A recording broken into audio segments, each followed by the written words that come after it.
ব্যবসার কাজে শহর থেকে ফিরছিলাম। রাত 10টা মতন বাজে। নতুন কেনা গাড়িটা আমি নিজেই চালাই। সেই দুপুরে দুটো খেয়েছিলাম। তারপর থেকে কাজের চাপে আর খাওয়ার কথা মনেও পড়েনি। এখন খিদেও পাচ্ছে খুব।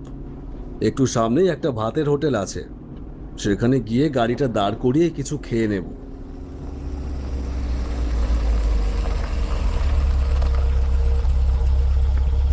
হোটেলের সামনে এসে দাঁড়াতেই নাকে এলো খাবারের লোভনীয় গন্ধ।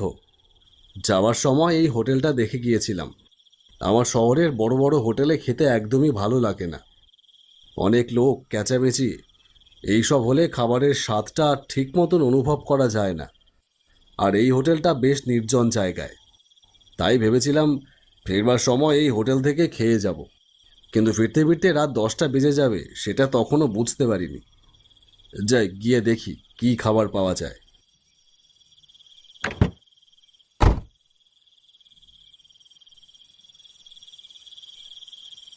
ভেতরে গিয়ে দেখলাম ছোটোখাটো হলেও বেশ পরিপাটি করে গোছানো হোটেলটা। পরিষ্কার পরিচ্ছন্ন চারপাশ। সামনে কাউন্টারে একটা মেয়ে বসে আছে।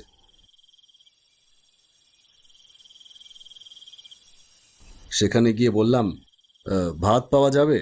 যাবে স্যার। ভাতের সঙ্গে কি নেবেন? আমাদের কিন্তু সব নিরামিষ আইটেম। জানি। পনির হবে? হবে স্যার। আচ্ছা ঠিক আছে, দিন। অর্ডার করে আমি ওয়াশরুমে গেলাম হাত মুখ ধোবার জন্য। বেসিনটা চালিয়ে হাত ধুচ্ছি, হঠাৎ দেখলাম বেসিন থেকে জলের বদলে বেরিয়ে আসছে রক্ত। আমি ভয়ে চিৎকার করে উঠলাম, রক্ত, রক্ত! সাথে সাথে সে মেয়েটা দৌড়ে এলো সেখানে। কি হয়েছে স্যার? কি হয়েছে? আপনাদের বেসিন থেকে রক্ত বেরোচ্ছে, দেখতে পাচ্ছেন না? কোথায় রক্ত? আপনার নিশ্চয়ই কোথাও ভুল হচ্ছে। আমার ভুল হচ্ছে? এই দেখুন কত রক্ত। বলেই যেই বেসিনের দিকে দেখাতে গেছি, দেখলাম সেখানে কোনো রক্ত নেই, সব ঠিকঠাক। বেসিন দিয়ে কল কল করে বেরোচ্ছে পরিষ্কার জল। আই এম সরি, আমারই বোধহয় ভুল হয়েছে। ইটস ওকে স্যার, আপনি টেবিলে যান, আমরা খাবার সার্ভ করে দিচ্ছি। ওকে।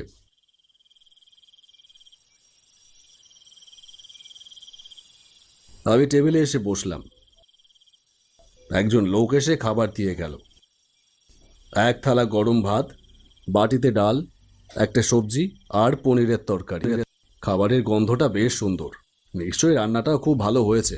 আমি ডালের বাটি থেকে ডাল ঢালতে যাব বলে যেই বাটিটার দিকে তাকিয়েছি, হঠাৎ দেখলাম বাটিতে ডাল কোথায়? সেখানে ডালের বদলে রয়েছে তাজা এক বাটি রক্ত। খাবারের প্লেটের দিকে চোখ পড়তেই দেখলাম খাবারের বদলে প্লেটের ওপরে রয়েছে কাঁচা মাংস। আমি ভয়ে আবার চেঁচিয়ে উঠলাম, এ কে আছেন? Waiter, waiter! মেয়েটা এগিয়ে এলো। কি হয়েছে স্যার? কি হয়েছে মানে? আপনি দেখতে পাচ্ছেন না কি হয়েছে? কি সব দিয়েছেন? বাটি ভর্তি রক্ত, থালা ভর্তি কাঁচা মাংস, এগুলো কি মানুষে খায়? এইসব কি বলছেন আপনি? আমাদের এই হোটেল সম্পূর্ণ নিরামিষ। আর আমি আপনাকে রক্তই বা দিতে যাব কেন? ভালো করে দেখুন, প্লেটে খাবারই রয়েছে, কাঁচা মাংস না। স্যার, আপনার কি শরীর খারাপ লাগছে? আপনি এমন করছেন কেন? কি হচ্ছে এসব আমার সাথে?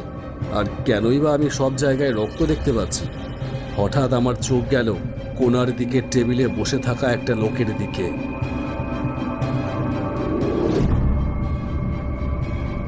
লোকটার চেহারা বিভৎস, তার মুখ দিয়ে ঝরে পড়ছে রক্তের ধারা। আর সেই বিভৎস চেহারার মানুষটা আমার দিকেই যেন তাকিয়ে আছে। দেখে মনে হচ্ছে সে আমাকে কিছু বলতে চায়। এখানে আর এক মুহূর্তও না, আমি কোনো রকমে চেয়ার ছেড়ে উঠেই বেরিয়ে এলাম হোটেলটা থেকে। তারপর গাড়ি স্টার্ট দিয়ে সোজা চলে এলাম সেই জায়গা থেকে।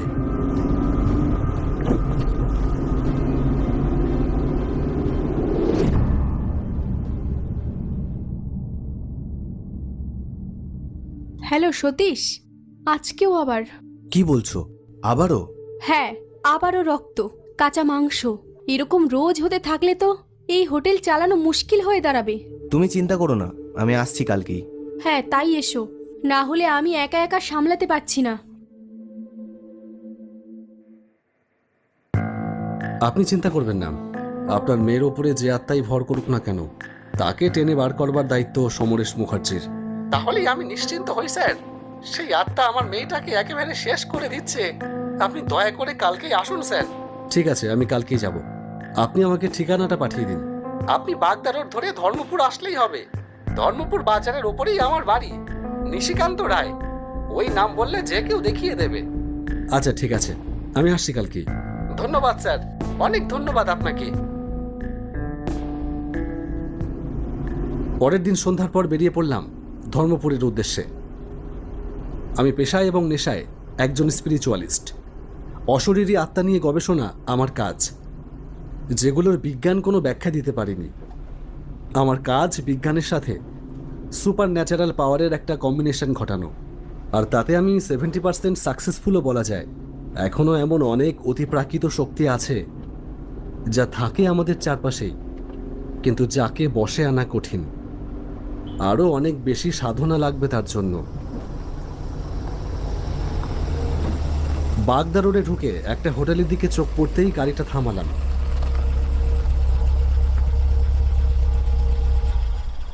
কিছু খেয়ে নেওয়া দরকার, খিদে পাচ্ছে খুব। হোটেলের ভেতরে ঢুকে রিসেপশনে গিয়ে বললাম, একটা সবজি ভাত দেবেন। অর্ডার করে একটা টেবিলে এসে বসলাম।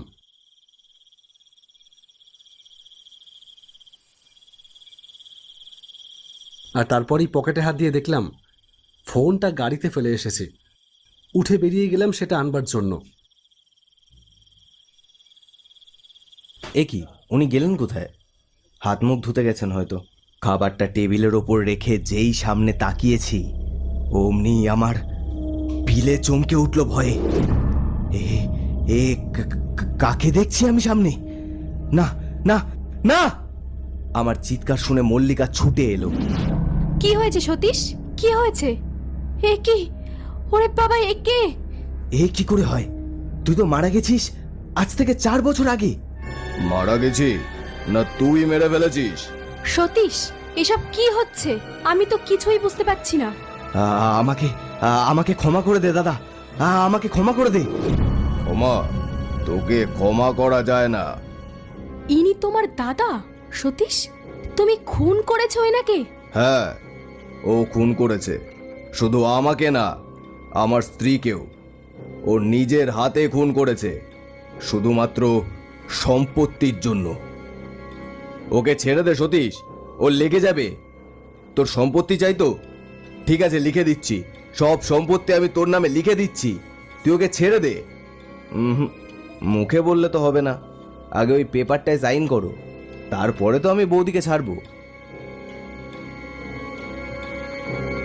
বেশ, ঠিক আছে, নে সই করে দিলাম।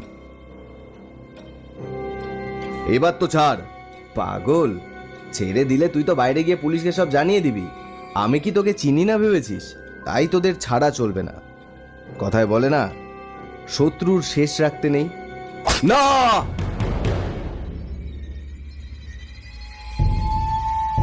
আমার চোখের সামনে আমার স্ত্রী ছটফট করতে করতে মরে গেল, তা আমি সহ্য করতে পারলাম না।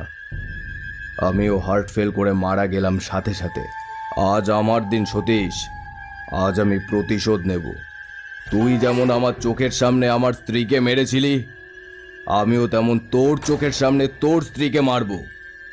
আপনজন হারানোর যন্ত্রণা কেমন হয় তুই এবার তা বুঝবি। না, আমার অপরাধের শাস্তি আমার স্ত্রী কেন পাবে? ওকে কিছু করো না। না,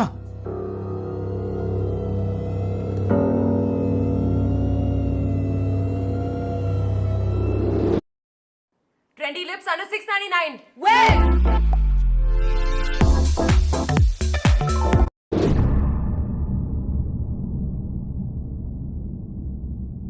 এ কি, কে থামালো আমাকে? কার এত বড় দুঃসাহস? কে? আমি ডক্টর সমরেশ মুখার্জি। আমি থাকতে তুমি ওদের কোনো ক্ষতি করতে পারবে না।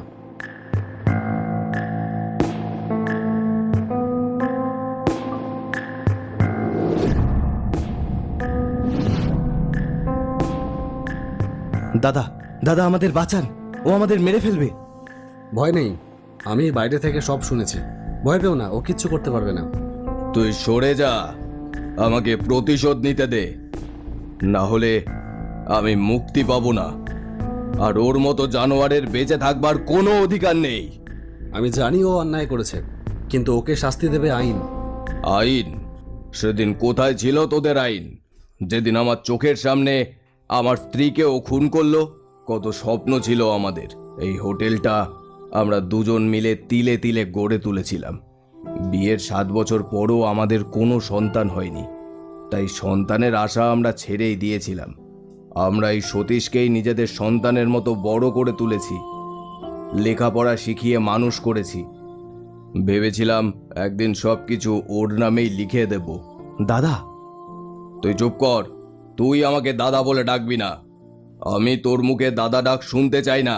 আমি একটা রুদ্রাক্ষ নিয়ে তাতে প্রেত মুক্তির মন্ত্র জপলাম, তারপর সেটা ছুড়ে দিলাম তার গায়ে। সাথে সাথে সে অদৃশ্য হয়ে গেল।